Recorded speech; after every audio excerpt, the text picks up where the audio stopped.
21শে ফেব্রুয়ারিকে কেন্দ্র করে এখানে দুইটা দিবস আছে, একটা হলো 14 ফেব্রুয়ারি, একটা হলো 21শে ফেব্রুয়ারি, 7 দিন পর নাকি। তো 14 ফেব্রুয়ারিতে ভালোবাসা দিবস, এই দিন সবাই পালন করতে পারছে না, বাড়ি থেকে বের হতে দেয় না, আটকায় ফেলায়, একটা অসুবিধে। কিন্তু 21শে ফেব্রুয়ারি তো ফুল দেবে শহীদ মিনারে, ফুল তো আর গার্লফ্রেন্ডের দিচ্ছে, এই মনে করে বাবা মা যখন ছেড়ে দেবে শহীদ মিনারে যে ফুলের তোড়া শহীদদের দিতে, যে গার্লফ্রেন্ডের দিয়ে আই লাভ ইউ দিয়ে বাড়ি, এরকম হয় কিনা? আমি দেখলাম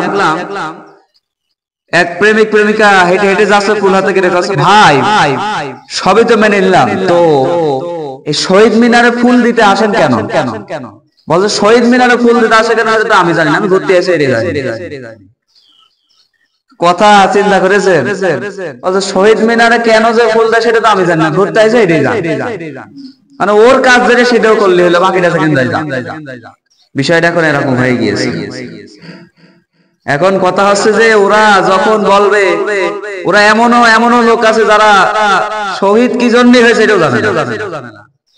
এখন যদি জিজ্ঞাসা করা হয় যে শহীদ মিনারে কি জন্য আসলে, কি জন্য জানে, আমি আসলে আমার গার্লফ্রেন্ডে ঘুরতে আসি।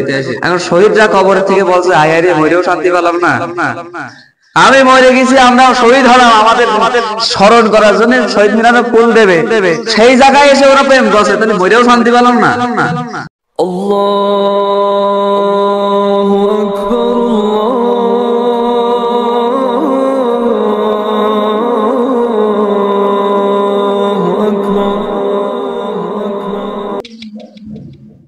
أعوذ بالله من الشيطان الرجيم.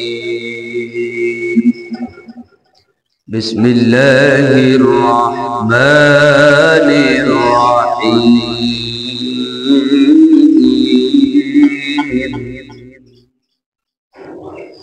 الحمد لله رب العالمين.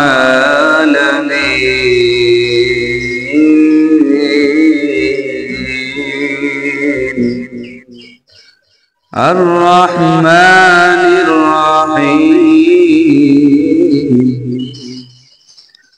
مالك يوم الدين. إياك نعبد وإياك نستعين.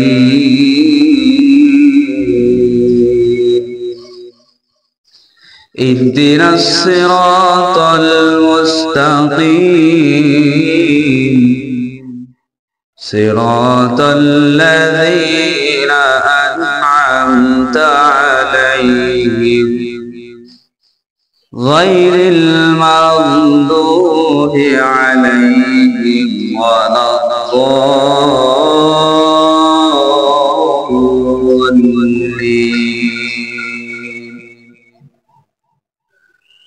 آمين. أعوذ بالله من الشيطان الرجيم.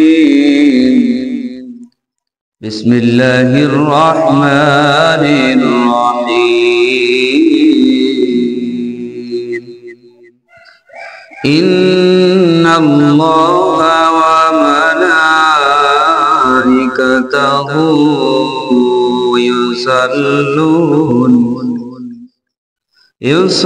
يصلون على النبي. يا أيها الذين آمنوا صلوا عليه وسلموا تسليما. اللهم صل على سيدنا مولانا محمد وعلى آل سيدنا مولانا محمد. اللهم صل على سيدنا مولانا محمد وعلى آل سيدنا مولانا محمد. মুহাম্মদ দূরারবের মরুর বুকে একটি ফোঁটা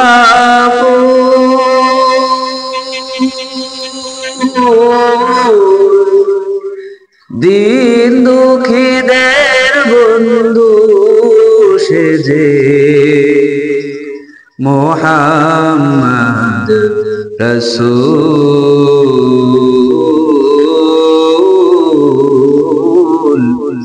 মুহাম্মদ রাসূল দূরারবের মরুর বুকে একটি ফোঁটা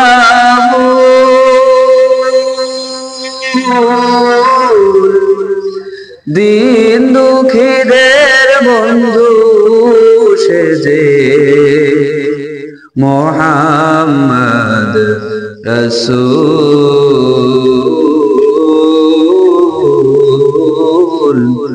মুহাম্মদ রাসূল সুনীল নভের চাঁদ ছে তারা যার নামেতে মাতোয়ারা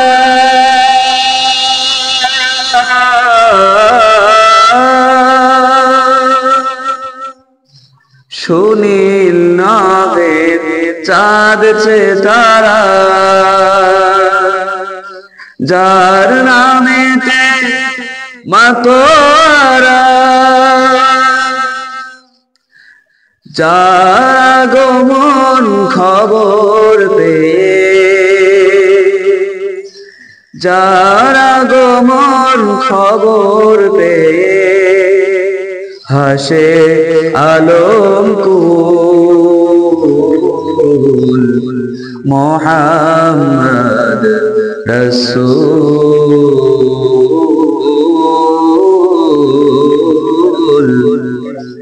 মুহাম্মদ রাসূল দূরারবের মরুর বুকে একটি ফোঁটা ফুল দিন দুঃখীদের বন্ধু সেজে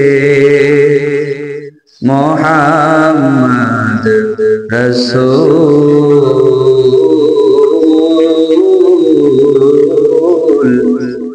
মুহাম্মদ রাসূল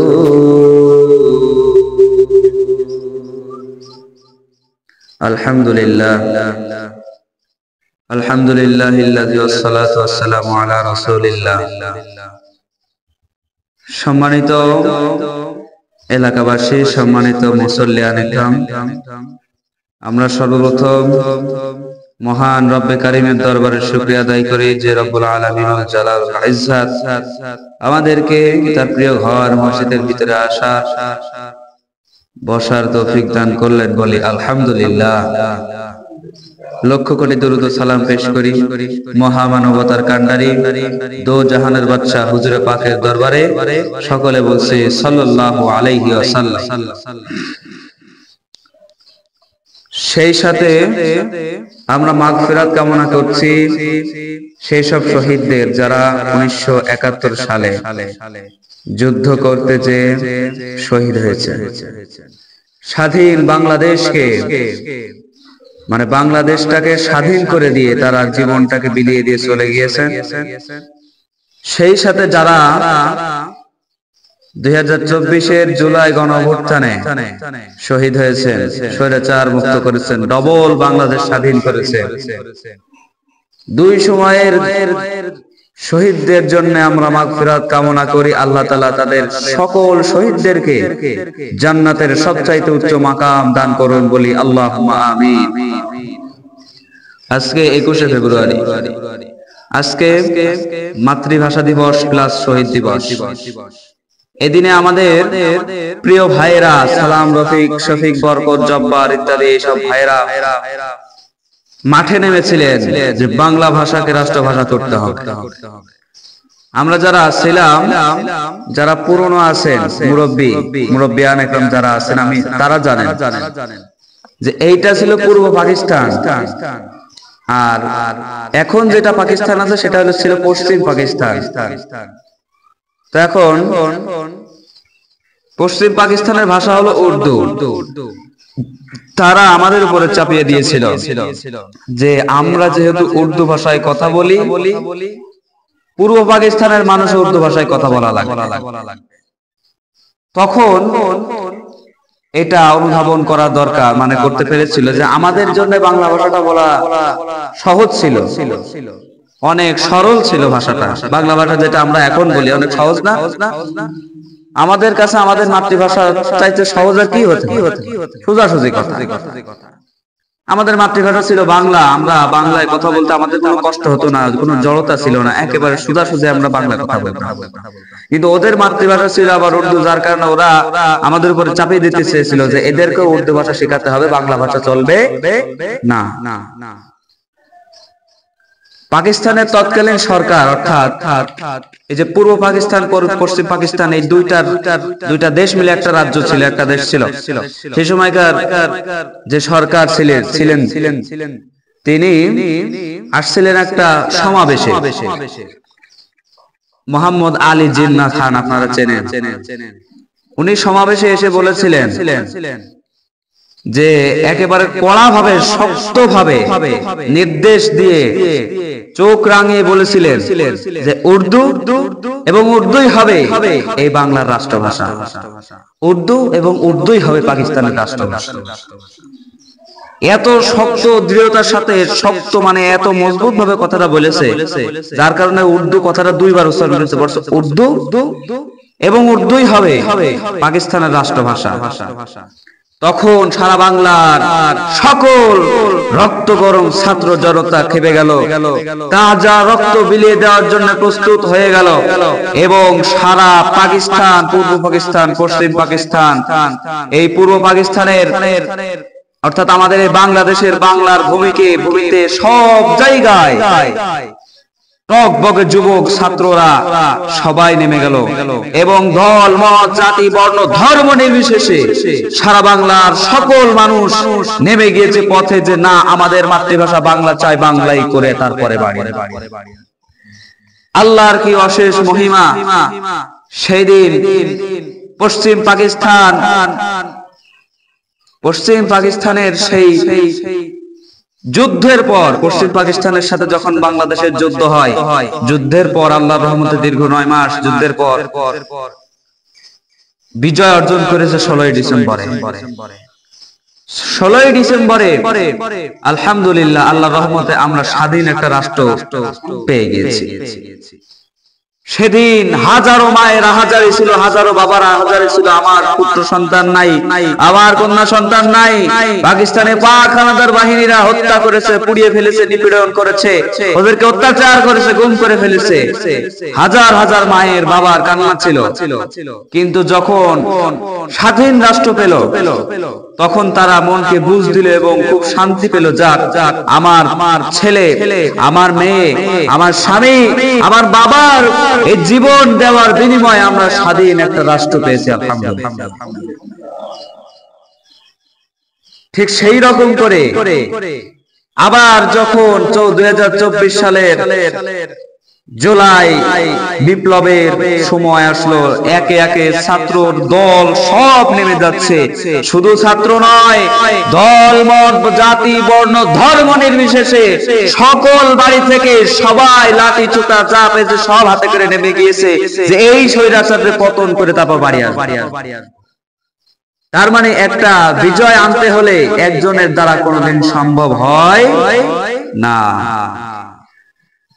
তো এই শহীদ যারা 1971 সালে শহীদ হয়েছেন, তাদেরকে আমাদের মনে রাখা দরকার। কেননা তারা যদি শহীদ আজকে না হতেন, তাহলে আজকে আমরা হয়তো বা স্বাধীন রাষ্ট্র পেতাম না। আল্লাহরই লীলা খেলা, আল্লাহ তাদের রক্তের বিনিময়ে, তাদের মাধ্যমে আমাদের এই স্বাধীন রাষ্ট্রটি উপহার দিয়েছেন। এটা আল্লাহরই লীলা খেলা। কিন্তু তাদেরকে তো আমাদের স্মরণ করা দরকার যারা জীবনের মায়া করেনি, যারা আমার আপনার মতো সাধারণ মানুষের ইজ্জতের মায়া করেছে, যারা আমার আপনার মতো সাধারণ মানুষের সম্মান, এরপরে মানবাধিকার নিয়ে যারা ভালোবেসে মানবাধিকার নিয়ে যারা চিন্তা করে নিজের জানের মায়া না করে যুদ্ধ করতে নেমে পড়েছে, তাদেরকে আমাদের সেলুট জানানো দরকার, তাদেরকে আমাদের সালাম জানানো দরকার, এবং তাদেরকে আমাদের মনে রাখা দরকার যে তাদের মাধ্যমে আমরা এত বড় একটা স্বাধীনতা অর্জন করতে পেরেছি। আলহামদুলিল্লাহ। ঠিক তেমনি করে জুলাই গণ অভ্যুত্থানে যেমনি করে আমাদের প্রিয় ভাইরা, আমাদের বাবারা যারা শহীদ হয়েছে, ওদেরকেও আমাদের মনে রাখা দরকার, কেননা তাদের মাধ্যমে আমরা স্বৈরাচার মুক্ত একটি স্বাধীন রাষ্ট্র পেয়েছি। ঠিক আছে না? তো এই বাংলা ভাষা এটা আসলে আমাদের জন্য একটা কষ্ট, মানে এটা মেনে নিচ্ছিল না সে সময়, কিন্তু আমরা অনেক কষ্ট করে এটা অর্জন করতে পেরেছি আলহামদুলিল্লাহ। তো আমরা যারা এখনকার যারা পার্সন, আমরা এখন যারা আছি, আমরা সবাই এই শহীদদের সারা জীবন মনে রাখতে চাই, এবং আমাদের পরবর্তী প্রজন্ম যারা আসবে সকলকে মনে করিয়ে দিতে চাই, সকলকে মনে করিয়ে দিতে হবে যে আমাদের এই বাংলা ভাষা, এই স্বাধীন রাষ্ট্রভাষা, এটা আনার পিছনে ভূমিকা রেখেছিল আমাদের এই বাংলার টাটকা টকবকে রক্ত গরম যুবকেরা। এটা আমাদের শিক্ষা দিতে হবে, এটা দিতে হবে না, নাহলে তো বাংলাদেশের ঐতিহ্য মানুষ ভুলে যাবে। আপনার পরবর্তী প্রজন্মকে যদি আপনি বাংলাদেশের ইতিহাস না শেখান, না বুঝান, আপনার পরবর্তী প্রজন্ম বাংলাদেশের ইতিহাস, বাংলাদেশের ঐতিহ্য সব ভুলে যাবে। সালাম, রফিক, শফিক, বরকত এদের স্মরণ করা থেকে বিরত থেকে যাবে। তখন আমাদের এই ভাইদের জীবনগুলো দেওয়া, এটা আমাদের মানে বৃথা হবে না, তবে আমাদের পরবর্তী প্রজন্মগুলো এদের মনে থাকবে না। কিন্তু 21শে ফেব্রুয়ারিকে কেন্দ্র করে এখানে দুইটা দিবস আছে, একটা হলো 14 ফেব্রুয়ারি, একটা 21শে ফেব্রুয়ারি, 7 দিন পর নাকি? 14 ফেব্রুয়ারিতে ভালোবাসা দিবস, এই দিন সবাই পালন করতে পারছে না, বাড়ি থেকে বের হতে দেয় না, আটকায় ফেলায়, একটা অসুবিধে। কিন্তু 21শে ফেব্রুয়ারি তো ফুল দেবে শহীদ মিনারে, ফুল তো আর গার্লফ্রেন্ডের দিচ্ছে, এই মনে করে বাবা মা যখন ছেড়ে দেবে, শহীদ মিনারে যে ফুলের তোড়া শহীদদের দিতে যে গার্লফ্রেন্ডের দিয়ে আই লাভ ইউ দিয়ে বাড়ি, এরকম হয় কিনা? আমি দেখলাম এক প্রেমিক প্রেমিকা হেঁটে হেঁটে যাচ্ছে, ফুল হাতে কেটে কাছে, ভাই সবই তো মেনে নিলাম, তো এই শহীদ মিনারে ফুল দিতে আসেন কেন? বলছে শহীদ মিনারে ফুল দিতে আসে কেন আমি জানি না, আমি ঘুরতে এসে কথা চিন্তা করেছেন? বলছে শহীদ মিনারে কেন যে ফুল দেয় সেটা তো আমি জানি না, ঘুরতে এসে এটাই জানি, মানে ওর কাজ যেটা সেটাও করলে হলো, বাকিটা সেকেন্ড বিষয়টা এখন এরকম হয়ে গিয়েছে। এখন কথা হচ্ছে যে ওরা যখন বলবে, ওরা এমনও লোক আছে যারা শহীদ কি জন্য হয়েছে এটাও জানে না। এখন যদি জিজ্ঞাসা করা হয় যে শহীদ মিনারে কি জন্য আসলে, কি জন্য জানে, আমি আসলে আমার গার্লফ্রেন্ডে ঘুরতে আসি। এখন শহীদরা কবরের থেকে বলছে হায় হায় রে, মরেও শান্তি পেলাম না, আমি মরে গেছি, আমরা শহীদ হলাম, আমাদের স্মরণ করার জন্য শহীদ মিনারে ফুল দেবে, সেই জায়গায় এসে ওরা প্রেম করছে, তাহলে মরেও শান্তি পেলাম না। আল্লাহ তো কবে যে কি রে তোরা শহীদ হলে কি করতি, তোদের শহীদ মিনার তো ওরা সেই অশ্লীলতা করে বেড়াচ্ছে। আমার এটা উদাহরণ দিলাম যে শহীদের কবর থেকে বলবে হায় হায় মরেও শান্তি পেলাম না, আমাদের ফুল দেওয়ার, আমাদের ফুল দিয়ে স্মরণ করার থেকে ওরা ওদের ফুল দিয়ে বেড়াচ্ছে, কত বড় শয়তান। এমনি আপনি শহীদদের স্মরণ করার জন্য যদি আপনি ফুল দেন, আপনি তাদের জন্য দোয়া করবেন, শুধু ফুল দিয়ে চলে আসলে হবে না, দোয়া করবেন রব্বুল আলামিন আমাদের বাংলা ভাষাকে রাষ্ট্রভাষা হিসেবে স্বীকৃতি দেওয়ার জন্য যারা জীবন দিয়েছে, আল্লাহ তাদের সকলকে জান্নাত নসিব করে দাও। দোয়া করবেন, আপনাদের দোয়ার ভিতরে ফজিলত আছে, দোয়ার ভিতরে আল্লাহ সওয়াব দিয়ে দিবে, সুবহানাল্লাহ। আর আপনি যদি দোয়া না করে ওই ফালতু কাজ করে বেড়ান, মনে রাখবেন এর কারণে আপনার ওই শহীদ মিনার সাক্ষী হয়ে দাঁড়াবে হাসরের মাঠে, এবং শহীদ মিনার নিজে বলবে যে আমার কাছে শহীদদের স্মরণের ফুল দিতে এসে ওর নিজের গার্লফ্রেন্ডের ফুল দিয়ে আই লাভ ইউ বলে বাড়ি গেল। কথা বুঝতে পারছেন? তাহলে আমাদের যেমনি করে স্বাধীন রাষ্ট্র আল্লাহ তাআলা উপহার দিয়েছেন শহীদদের মাধ্যমে, ঠিক তেমনি করে আল্লাহ তাআলা শুকরিয়া আদায় করতে হবে, যাদের মাধ্যমে দিয়েছেন তাদের স্মরণে রাখতে হবে, তাদের জন্য দোয়া করতে হবে, এবং সবসময় মনে রাখতে হবে যে আল্লাহ যে ভূমি আমাদেরকে দিয়েছে, যে স্বাধীন রাষ্ট্র আমাদেরকে দিয়েছে, আমরা স্বাধীনভাবে আল্লাহর ইবাদত করব, স্বাধীনভাবে কোনো অশ্লীলতা করব না। আল্লাহ তাআলা রব্বুল আলামিন কোরআনুল কারীমের ভিতরে সূরাতুর রহমানের ভিতরে আল্লাহ তাআলা বললেন আর রহমানু আল্লামাল কুরআন খালাকাল ইনসান আল্লামাহুল বায়ান। আল্লাহ বলছেন আর রহমান, ও নবী আমি রহমান, আল্লামাল কোরআন আমি তোমাদেরকে কোরআন শিক্ষা দিয়েছি, খলাকাল ইনসান মানুষকে সৃষ্টি করেছি, আল্লামাহুল বায়ান এবং বয়ান করতে শিখিয়েছি, কথা বলতে শিখিয়েছি, কথা বলার মতো ক্ষমতা, কথা বলার ভাষাও আমি তোমাদেরকে দিয়েছি। সুবহানাল্লাহ। কথা বলার স্বাধীনতা, কথা বলার ভাষা আল্লাহ দিলেন, আল্লাহ নিজে প্রমাণ দিচ্ছেন সূরাতুর রহমান 1 থেকে 4 নম্বর আয়াত। তার মানে আল্লাহ তাআলা আমাদেরকে এত সুন্দর ভাষার স্বাধীনতা দিলেন, এত সুন্দর কথা বলার স্বাধীনতা দিলেন, সেই মুখ দিয়ে সেই ভাষা দিয়ে আমরা আল্লাহ তাআলাকে গুণগান করব স্বাধীনভাবে। এই মুখ দিয়ে, যে মুখে আল্লাহ তাআলা এত সুন্দর কথা বলার ক্ষমতা দিলেন, সেই মুখ দিয়ে আল্লাহর প্রশংসা করব। সেই মুখ দিয়ে কোন সময় আমরা বাতিল পক্ষের প্রশংসা করতে রাজি নয়। সেই মুখ দিয়ে আমরা কখনো বাতিল পক্ষের প্রশংসা করব না। সেই মুখ দিয়ে কখনো বলবো না অমুক নেতার চরিত্র কি ফুলের মতো পবিত্র, এই কথা আমরা বলবো না। কেননা পৃথিবীতে আল্লাহ রাসূল সাল্লাল্লাহু আলাইহি ওয়াসাল্লাম বাদে আল্লাহর নবীগণ সবাই, আল্লাহর নবীগণ আল্লাহ রাসূলরা বাদে যত মানুষ আছে, যত আল্লাহর ওলি হোক না কেন, কেউ বলতে পারবে না যে আমার জীবনে গুনাহ নেই। এমনকি আমাদের রাসূল সাল্লাল্লাহু আলাইহি সাল্লাম পর্যন্ত আযাবের ভয় করত। আমরা জানি আমাদের রাসূল সাল্লাল্লাহু আলাইহি সাল্লাম একেবারেই নিষ্পাপ, কিন্তু রাসূল সাল্লাল্লাহু আলাইহি সাল্লাম নিজে আযাবের ভয় করতে যে আমি যদি মারা যাই আমার কি হবে। তার মানে সেও বলতে যে আমার গুনাহ আছে। তাহলে আল্লাহ রাসূল যদি নিজে বলেন আমার গুনাহ আছে, আপনার কোন নেতা এত কি ফুলের মতো চরিত্র হয়ে পড়েছে? আপনার এত কোন নেতা পবিত্র হয়ে পড়েছে যে আপনার আমার নেতার চরিত্র ফুলের মতো পবিত্র? আপনার মুখ দিয়েছে আল্লাহ, কথা বলার শক্তি দিয়েছে আল্লাহ, আপনি ওই মুখ দিয়ে শুধু বলবেন সুবহানাল্লাহ, আলহামদুলিল্লাহ, আল্লাহু আকবার, আল্লাহ তাসবিহ করবেন, আল্লাহ জিকির করবেন, আল্লাহর নাম জপবেন, আল্লাহর নামের কথা বলবেন, আল্লাহর কথাগুলো বলবেন। এই জন্য আল্লাহর মুখ, আল্লাহ তাআলা আপনাকে মুখ দিয়েছে। আর এই মুখ দিয়ে যদি অশ্লীল ভাষা, অশ্লীলতা প্রকাশ করেন, আপনার আবল তাবল নেতার চরিত্র প্রকাশ করেন, মনে রাখবেন এর কারণে আল্লাহর দরবারে আপনাকে জবাবদিহি করতে হবে। এরপরে রব্বুল আলামিন আরো বললেন ওয়ামিন আয়াতিহি খালকুস সামাওয়াতি ওয়াল আরদি ওয়া ইখতিলাফু আলসিনাতিকুম ওয়া আমওয়ালিকুম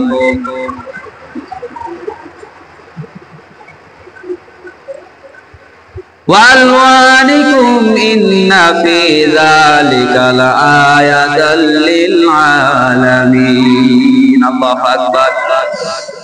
একটা বিষয় আমার খুব খারাপ লাগে, সেটা হলো আপনারা যখন মরে যাবেন তখন আগে কি আপনার এই দেখে আপনি বলতে পারবেন যে আমার কাজ ছিল তাই নামাজ পড়তে পারিনি, এ বললে আল্লাহ ছেড়ে দেবে?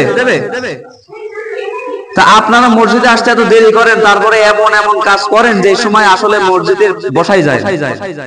এই যে গাড়িটা এখন গেল, এত এর আগে কি কাজ শেষ করা যাইতো না? নাকি নামাজ পড়ে কাজ আগে? এইগুলো কথা কি মনে হয় গুরুত্ব লাগে না? কথা মনে হয় লাগে। আল্লাহ রাসূল বলছেন তুমি শিক্ষা অর্জন করো, যদি না পারো তাহলে যারা অর্জন করছে তাদের কাছে যাও, তাদের দেখো, তাও যদি না পারো তাদের ঘৃণা করো না।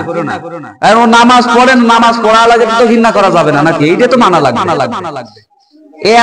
এতখানি কাজ করার কি দরকার? আজান দিলে কাজ শেষ করা যায়? আপনাদের সবাই বলছি শুক্রবারের আজান হবে, 1 মিনিট আর কাজ করবেন, সাথে সাথে গোসলতে দৌড় মারবেন, একদম কাজ করবেনই না। কারণ আপনি যদি ওই সময় আজান দেওয়ার পরে যতগুলো কাজ করবেন আল্লাহর কাছে হিসাব দেওয়া লাগবে। আর তখনই যদি থুয়ে আপনি তখনই কাজ করে গোসল করতে যাবেন, আপনি প্রত্যেকটা কদমে কদমে সওয়াব পাবেন, আর আল্লাহ তাআলা আপনার ওই সময় কোনো হিসাবই নেবেন। আপনি তখনই আজানের সাথে কাজ ছুঁয়ে যে কটা পা ফেলবেন, যত কটা কদম ফেলবেন মসজিদে যাওয়ার জন্য, শুধু সওয়াব আর সওয়াব, প্রত্যেক কদমে কদমে সওয়াব। আর তা না হলে যদি আপনি এরকম নামাজের খুতবা দাঁড়ায় গিয়ে তখন আসছেন নামাজ পড়তে, এর আগে যতগুলো কাজ করেন সব কাজের হিসাব দেওয়া লাগবে। আল্লাহ তাআলা রাব্বুল আলামিন কোরআনুল কারীমের সূরা রুম 22 নম্বর আয়াত আল্লাহ এখানে বলছেন ওয়া মিন আয়াতি খালকুস সামাওয়াতি ওয়াল আরদ, আমার নির্দেশনা যেগুলো রয়েছে আল্লাহ বলছেন আমার যে নির্দেশনা রয়েছে, আমার যে নিদর্শন রয়েছে এর ভিতরে খালকুস সামাওয়াতি, আমি সৃষ্টি করেছি সামাওয়াত। সামাওয়াত মানে কি? আকাশ। সামাওয়াত সৃষ্টি করেছি এবং সামাওয়াতি ওয়াল আরদ এবং পৃথিবী মণ্ডলকে আমি সৃষ্টি করেছি। সামাওয়াতি ওয়াল আরদি ওয়া ইখতিলাফু আলসিনাতিকুম ওয়া আলওয়ানিকুম ইন্না ফি যালিকা লাআয়াতাল লিল আলামিন, এবং আমি সৃষ্টি করেছি তোমাদের ভাষা, তোমাদের বর্ণ, তোমাদের রূপ বৈচিত্র্য সব আমি সৃষ্টি করেছি, এবং এই বিষয়গুলো আমার নিদর্শনগুলোর ভিতরে একটি নিদর্শন। এতে বিজ্ঞানীদের জন্য অবশ্যই, এতে জ্ঞানীদের জন্য অবশ্যই নিদর্শন রয়েছে। তাহলে জ্ঞানী মানে এখানে কি বুঝাতেছে? একবারও টের পেয়েছেন? এখন বলবেন যে কোরআনের আয়াত তো সবার জন্য, তাহলে এখানে আল্লাহ কেন বললেন যে জ্ঞানীদের জন্য নিদর্শন রয়েছে? কেননা কোরআন তারাই পড়ে যারা কোরআনের মর্ম বোঝে। কোরআন তারাই পড়ে যারা কোরআন বোঝে, কোরআন কি জিনিস এটা জানে, কোরআন তারাই পড়ে। এই জন্য আল্লাহ বললেন জ্ঞানীদের জন্য নিদর্শন। আলহামদুলিল্লাহ। আল্লাহ বলছেন আমি তোমাদের ভাষা দিয়েছি, রূপ দিয়েছি, মানে সব রকমের রূপ বৈচিত্র্য, এত সুন্দর ফেস কাটিং, এত সুন্দর চেহারা, এত সুন্দর বডি ফিটনেস, এত সুন্দর কথাবার্তার ভাষা, এত সুন্দর স্বাধীনতা আমি তোমাদেরকে দিয়েছি। এগুলো আমার সৃষ্টির একটা বৈশিষ্ট্য। ঝিনাইদহের ডক্টর শাইখ আহমদুল্লাহর কাছে একজন জিজ্ঞাসা করলেন যে আল্লাহ যে আছে এটার প্রমাণ কিভাবে পাবো? কিন্তু প্রমাণ দিবেন, কোরআনও দিতে পারবেন, হাদিসও দিতে পারবেন। আপনি প্রমাণ দেবেন যে আল্লাহ আছে, এটার প্রমাণ হাদিসও মানবো না, কোরআনও মানবো না। কারণ কোরআন আল্লাহ পাঠাইছে, হাদিস রাসূল বর্ণনা করেছে। এই দুটো জিনিসে একটা প্রমাণও মানবে না। এই দুটো বাদে আমার প্রমাণ দেখাতে হবে যে আল্লাহ আছে। মারাত্মক প্রশ্ন। কিন্তু শাইখ আহমদুল্লাহ বললেন যে আপনি কি হাত নাড়াতে পারেন না? আপনি কি কথা বলতে পারেন না? এরপর আপনি কি চলতে পারছেন না? আপনার এত সুন্দর মুখ দিয়েছে কে? এত সুন্দর জিনিসপত্র আপনার শরীরের ভিতরে পরিচালনা হচ্ছে, তার মানে একজন আল্লাহ আছে, মহান ক্ষমতাশীল আল্লাহ আছে। তারপরে তিনি বললেন প্রশ্ন উঠতে পারে যে এগুলো তো আমাদের দেব দেবীও করতে পারে। তখন তিনি বললেন দেব দেবী যদি তোমাদের পরিচালনা করে, তোমরা তো নিজেই চলতে পারো। ওরা তো নিজেই চলতে পারে না। এক ঘুষি মারলে সে মাথা ভেঙে গুঁড়ো হয়ে যায়, ওরা কিছু প্রতিরোধ করতে পারে না। তো ওরা তোমাদের কি পরিচালিত করে? তার মানে আল্লাহ একজন সর্বশক্তিমান আছে। আল্লাহ এখানে আরো বললেন যে আমি তোমাদেরকে ভাষার স্বাধীনতা দিয়েছি, আমি তোমাদেরকে এত সুন্দর মুখ দিয়েছি, এরপরে তোমরা আমার শুকরিয়া আদায় করবা। আর আপনি ওই মুখ দিয়ে, ওই চেহারা দিয়ে মেয়ে পটাই বেড়ান, ওই মুখ দিয়ে, ওই চেহারা দিয়ে মেয়ে লোকের পিছনে লাইন মেরে বেড়ান। মনে রাখবেন আল্লাহর কাছে এর হিসেব দেওয়া লাগবে। আপনি তখন কি বলবেন? এখন ভাবেন, আল্লাহ যদি জিজ্ঞাসা করে এত সুন্দর মুখ দিলাম, এই মুখ দিয়ে আমার শুকরিয়া আদায় করবা, আমার জিকির আজকার করবা, তাসবিহ জপবা, সেই জায়গা আপনি এই মুখ দিয়ে আপনার গার্লফ্রেন্ডকে খুশি করছেন, মনে রাখবেন এর কারণে আপনাকে জাহান্নামে যেতে হতে পারে। এরপর আল্লাহ তাআলা আরো বললেন ওয়া মা আরসালনা মির রাসূলিন ইল্লা বিলিসানি কওমি, আমি প্রত্যেক নবীকে, সূরাতুল ইব্রাহিম 4 নম্বর আয়াত আল্লাহ বললেন আমি ওমার সান্না কাবিন, এই যে রাসূলরা যারা আছে সবাইকে অবতীর্ণ করেছি মির রাসূলিন ইল্লা বিলিসানি কওমি, তাদের সকলের নিজের গোত্রীয় ভাষা দিয়ে। আমার প্রিয় ভাইরা, এই এত সুন্দর ভাষা এখানে আমাদের সকলের জন্য আল্লাহ তাআলা নাজিল করেছেন। এই ভাষা কিন্তু আমাদের মানুষের মাধ্যমে তৈরি হলেও আল্লাহ তাআলার কাছ থেকে এসেছে। আল্লাহ এখানে বলছেন আমি যে নবীগুলো পাঠিয়েছি, আমি যে রাসূলগুলো পাঠিয়েছি, এই রাসূলগুলো সব নিজেদের স্বগোত্রীয় ভাষা নিয়ে এসেছে, যেন নিজেদের স্বগোত্রের ভিতরে কোরআনের দাওয়াত পৌঁছে দিতে পারে। তার মানে বাংলাদেশে যেসব হুজুররা আছেন তাদের নিজেদের যারা বাংলা ভাষা, তারা সবাই বাংলাদেশের একজন দায়ী, এবং বাংলাদেশে কোরআন প্রচার করার জন্যই তাদেরকে মাতৃভাষার আলেম বানানো হয়েছে। আলেম কিন্তু কেউ নিজের যোগ্যতায় হতে পারে না, আল্লাহ যার আলেম হিসেবে কবুল করবে সেই আলেম হতে পারে। তার মানে আল্লাহ তাআলার পক্ষ থেকে ওই আলেমটা আল উলামা ওয়ারাসাতুল আম্বিয়া, এই নবীদের ওয়ারিস হয়ে এসেছে সেই ভাষা দিয়ে, যেই ভাষায় আপনারা বোঝেন, আর সেই ভাষা দিয়ে আপনাদের কাছে কোরআনের বাণী শোনাতে এসেছে। সুবহানাল্লাহ। তার মানে আপনি মনে করবেন কোরআনের ভাষা আরবি, এটাই সবচেয়ে মূল্যবান না, আপনার ভাষাও আরবি, আপনার ভাষাও বাংলা, আপনারও মূল্যবান। মানে আপনি শুধু ভালোবাসবেন আরবিকে, বাংলাকে ভালোবাসবেন না, না। আপনার রাসূল সাল্লাল্লাহু আলাইহি সাল্লাম সৌদি আরব ছিলেন এবং কোরআনের ভাষা ছিল আরবি, যার কারণে তার মাতৃভাষা ছিল আরবি।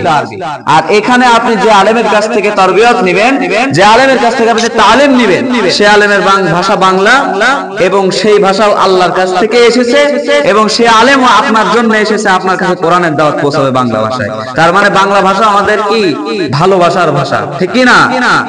আমরা আরবি ভাষাকে ভালোবাসবো কোরআনুল কারীমের ভাষা বলে, আল্লাহ রাসূলের ভাষা আরবি, কোরআনুল কারীমের ভাষা আরবি। এই জন্য আমরা আরবি ভাষাকে ভালোবাসবো, যে কোরআনুল কারীমের ভাষা আরবি যেহেতু আমরা মহব্বত করব, কিন্তু বাংলা ভাষাকে ফেলে দেব না। বাংলা ভাষা আমাদের মাতৃভাষা, এটাও আমাদের কলিজার ভাষা, এটাও আমাদের শত শত কষ্টের রক্তের বিনিময়ে এসেছে।